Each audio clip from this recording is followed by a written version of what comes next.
سب سے شروع میں لائے عقیقہ کرنے کی تاکید. فصل اول میں پہلی حدیث. حضرت سلمان بن عامر ضبی کہتے ہیں کہ میں نے رسول اکرم صلی اللہ علیہ وسلم کو فرماتے ہوئے سنا کہ بچے کے پیدا ہونے کے ساتھ عقیقہ ہے, اس کی طرف سے خون بہاؤ اور ظاہر کرو اس کی تکلیف اس سے. روایت بخاری شریف میں. خلاصہ شریف بتایا تھا بچے کی پیدائش پر عقیقہ کرنا مسنون ہے, لیکن اس کی میعاد ہے, سنت ہے, لیکن اس کی میعاد جو حدیثوں میں بیان کی گئی ہے وہ 7ویں دن یا 14ویں دن یا 21ویں دن. اس کے بعد اب عقیقے کی حیثیت نفل کی ہوگی. عقیقے میں بچے کی طرف سے قربانی کی جائے اور اس کے بالوں کو مونڈ کر گندگی کو دور کر دینا چاہیے. یہ عمل باعث ثواب ہے. اب آخری جملہ جو اس میں آیا وَأَمِيتُ عَنْهُ الْأَذَى, اس کا کیا مطلب ہے؟ محدثین کے 3 قول ہیں. مشہور قول یہ ہے کہ اس سے وہ بال مراد ہیں جو بچے کے سر پر ولادت کے وقت ہوتے ہیں. جو پیدائش کے وقت بال ہوتے ہیں بچے کے سر پر وہ عقیقے کے وقت منڈا دینے چاہیے, یہ مراد ہے.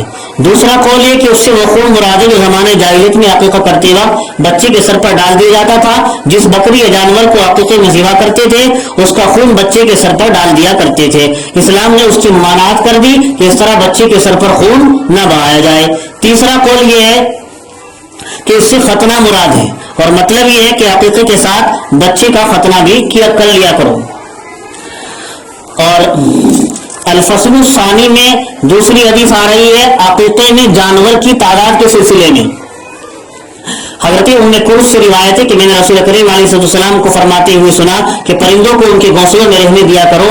ان کا بیان ہے کہ دوسری بات میں نے آپ علیہ السلام کو یہ فرماتے ہوئے سنی کہ لڑکے کی طرف سے 2 بکریاں اور لڑکی کی طرف سے 1 بکری ہے اور یہ چیز تمہیں تکلیف نہیں دیتی خواہ وہ نر ہو یا مادہ. روایت ابو داؤد شریف میں اور ترمذی شریف میں.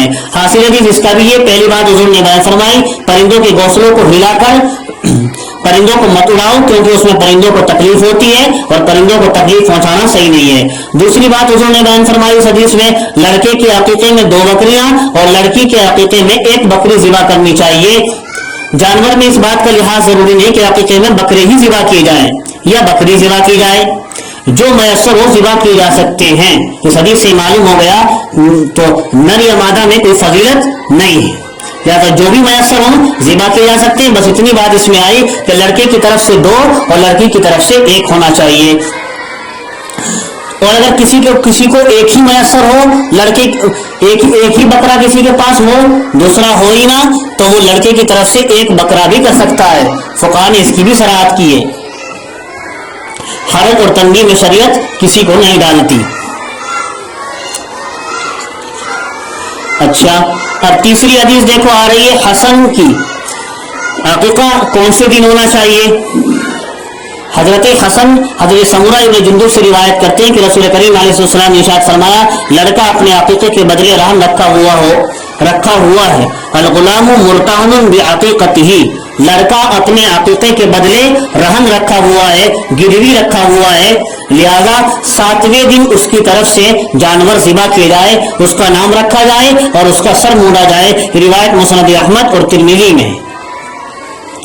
اس حدیث کا بھی حاصل یہ اولاد اللہ تعالیٰ کی بہت بڑی نعمت ہے, لہذا اس نعمت کے حصول پر اپنے رب کا شکریہ ادا کرنا چاہیے اور شکریہ میں بچے کا عقیقہ کرنا چاہیے. جو شخص عقیقہ نہیں کرے گا وہ نعمت کی ناقدری کرنے والا ہوگا اور اس کو اپنی اولاد سے نفع حاصل نہ ہوگا. اب یہ جو پہلا جملہ آیا الغلام مرتہن بعقیقتہ, اس جملے کی شرح میں محدثین کے چند اقوال ہیں. پہلا قول تو یہ ہے کہ اس کا مطلب یہ ہے کہ عقیقہ ہر پیدا ہونے والے بچے کے لیے لازم اور ضروری ہے. تو گویا اس جملے میں مقصد تاکید عقیقے کو بیان کرنا ہے, عقیقے کی تاکید کو بیان کرنا ہے. دوسرا قول یہ ہے کہ نومولود بچہ, نیا پیدا ہونے والا بچہ اپنے بالوں کی اذیت میں مرہون ہے, اپنے بالوں کی تکلیف میں مقید اور جکڑا ہوا ہے. جب تک ان کو زائل نہ کیا جائے, کٹوایا نہ جائے, تو یہ گندے بال اس سے جلد ہی زائل کر دینے چاہیے. دوسرا مطلب یہ ہے. تیسرا مطلب اس کا حضرت امام احمد ابن حنبل سے منقول ہے کہ یہ حدیث شفاعت کے بارے میں ہے, یعنی اگر پیدا ہونے والے بچے کی طرف سے عقیقہ نہ کیے جائے اور پھر وہ چھوٹی عمر میں ہی مر جائے تو اپنے والدین کے بارے میں شفاعت نہیں کرتا. حدیث میں آیا کہ اگر چھوٹا بچہ مر جائے نابالغی کی حالت میں، چھوٹا سا بچہ، تو وہ اپنے والدین کے بارے میں کل قیامت میں سفارش کرے گا، شفاعت کرے گا۔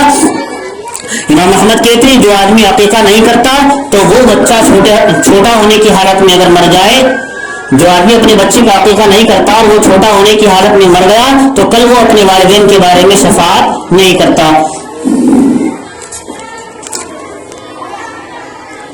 اور اس میں اب ایک جملہ آیا تذبح عنہ یوم السابع، عقیقہ 7ویں دن کیا جائے اور نام بھی 7ویں دن رکھا جائے، تو 7ویں دن کی قید امام مالک کے نزدیک تو ضروری ہے، لہٰذا ان کے نزدیک تو 7ویں دن سے نہ تو پہلے عقیقہ معتبر ہے نہ اس کے بعد معتبر ہے، اور جو بچہ 7ویں دن سے پہلے مر جائے ان کے نزدیک اس کا عقیقہ ہی ثابت ہے۔